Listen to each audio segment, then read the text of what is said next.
Hi everyone, we here today is Ebass, and on stage with me today is Starkerz. Welcome to the show, Starkerz. Hello, Starkerz. Hello, Emmanuel. How you doing, man?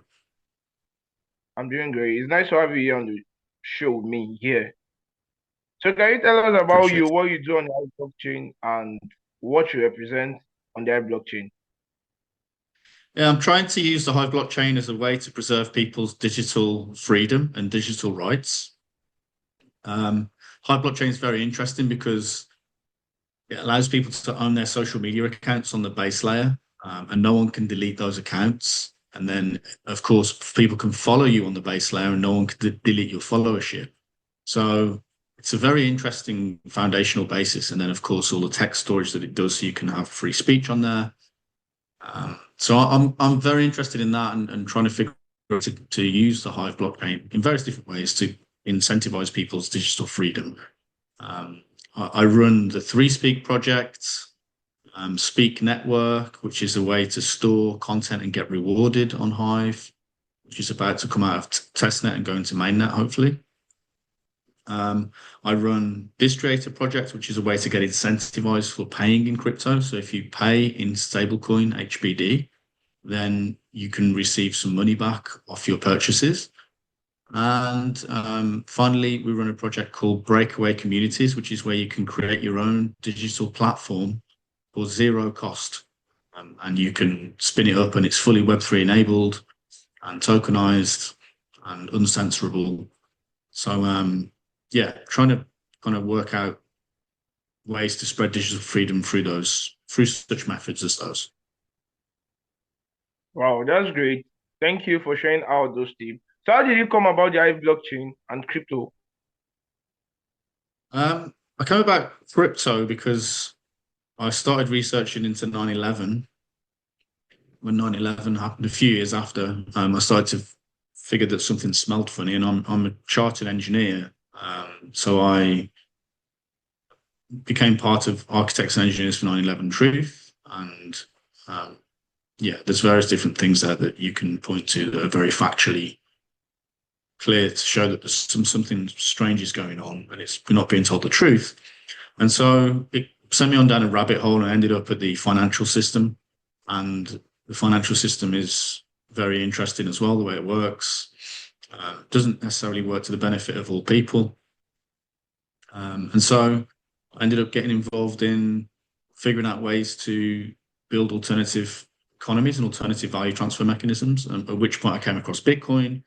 And then, of course, Bitcoin, the original hope of Bitcoin was that it would free people economically. It does to some extent, it helps people avoid inflation, but it doesn't do much more than that at the moment, unfortunately. Um, and so a few years later, I ended up hearing about Steam and Hive. Well, Steam at the time, it was social media on the blockchain. And to me, that made a lot of sense. And then, of course, we got taken over by Justin Sun from the Steam days. And then we forked to Hive, which it was enabled us to realize that we need to remove our pre-mines so that now no one controls the chain. So now Hive is truly a neutral layer that no one controls and no single entity can take over without any type of repercussions for the single entity. And so it's that's where we're at now, I guess. No, that's great.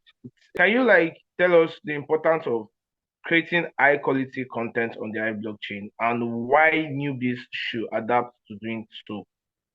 Um, I think content is an important side to Hive. It's probably one of the foundational distribution mechanisms to Hive. And so the high quality your content, the more eyes you're likely to attract. I would personally lean on the side of doing something good for the community. Uh, Try to make content about meetings that you're doing, workshops that you're doing, meetups about Hive. Um, Try to make projects about how to use the different projects on Hive, use the different tools, and make content about that. Anything that you can do that educates people about Hive and spreads the Hive name and increases the value of Hive, that's valuable content. And I will always be looking to support that type of content. I'm not a particularly big fan of people writing about their day or about their um, just some stories that they have or something. I'd rather see people use Hive to document the valuable things they're doing for Hive instead of just writing random content. Okay, that's great. So how important is blockchain gaming on Hive? I think it's pretty important. Yeah, it's pretty important. Hive's interesting because it's got this feelers base layer. So you can clear instantly to Hive, and you can make an easy login system that allows you to log in with Hive accounts. So that means that you can use Hive accounts to run games. And then, of course, as you use those games, you can build history and you can build reputation in those games. And then you can take that to other games with you with the same account because your account lives outside the platform. So I think that's going to be a cool use case of gaming technology as we go forwards. Um, and then, of course, it's super fast, zero cost to post to Hive. So gaming platforms should benefit from that highly, in my opinion. How important is reputation on the Hive blockchain? I think it's super important. It's something that most of the blockchains don't have, or at least haven't figured out a way to do yet.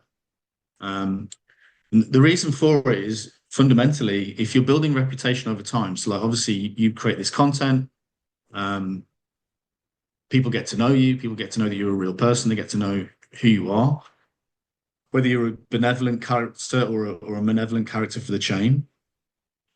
And then as time goes on, if the chain's ever attacked or anything bad ever happens to the chain and we need to fork away, then people know who you are. They can follow your reputation, they can see your account, and they can see you're over here saying, hey, well, I'm going to be part of this fork. And other people are over there saying, hey, they're going to be part of that fork. And people can choose based on the reputation of the account holders which fork is the fork they want to use. And which is because, of course, someone could put up a fake fork and try and commandeer the community. And that's much easier to do if you don't have reputations on accounts. So that's one thing. And then, of Wow. course, the rest of it is, you know, there's certain people whose reputation on Hive, including myself, probably is worth way more than the value in their accounts.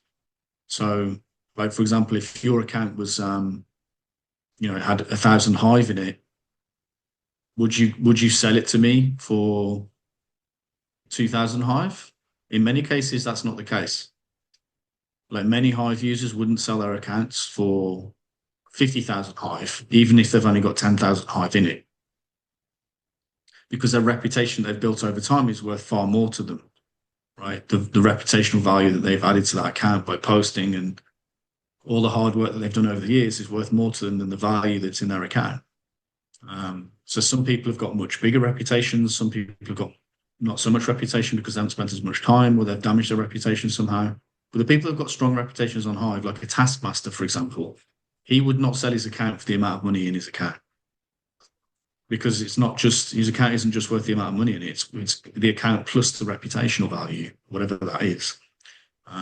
So those reputational values can be worth far, far more over the years than the value in the accounts. And I think that's a very interesting thing going forward. It also means that you can start to do things like collateralize. So, Wow. if you have a good enough reputation, I would probably be comfortable leaving money with you as an escrow or something or a loan that I know you'd give back to me because your reputation's too much compared to the value of the money. So you wouldn't just steal the money. So these are all important use cases of reputation. Wow. Thank you for sharing out. So, can you tell us about the Spark network? SPK network is just a way that you can store other people's content on their behalf and they can pay you for storing that content.